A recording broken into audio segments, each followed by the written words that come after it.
A little foodie finally tries this famous tasting menu. To start our dinner, we are given this steamed vegetable soup with kamote.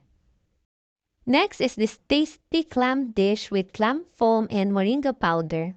The shrimp from Calatagan is served in two ways, steamed and fried, wrapped in kamote leaf and sprinkled with tomato powder.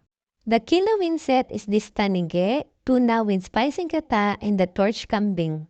While mine is a special request, the singkamas noodles, the yakon with gata, and the oyster with queso foam and tomato powder. These three kinds of pork is perfectly grilled and seasoned. This soup has a weird taste. It's a mixture of saluyot, okra, labanos, and pipino kabute.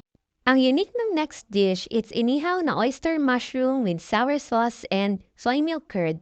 At this point, we already lost count of how many dishes we had, pero sate break muna tayo. We were asked to choose our cup from these 12 Chinese zodiac designs. Kanpai! Now back to the dishes with this blue crab with tapoy jelly and algae garlic chips. I don't understand this thing, but it's tumblay peel, kabayawa leaves, and blang blang.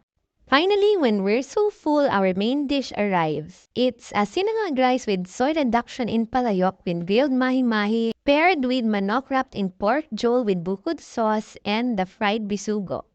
Another break with tapoy wine before they give us 6 desserts. First dessert is tostadong bigas at buko sorbetes, followed by an intricate dessert made from rosella flowers. This rare salt called asin tibuo is topped on the leche flan ice cream. Next is an ube dessert similar to halaya but without the sweetness. The last two dessert is this grilled cassava cake and this chocolate filled with patis.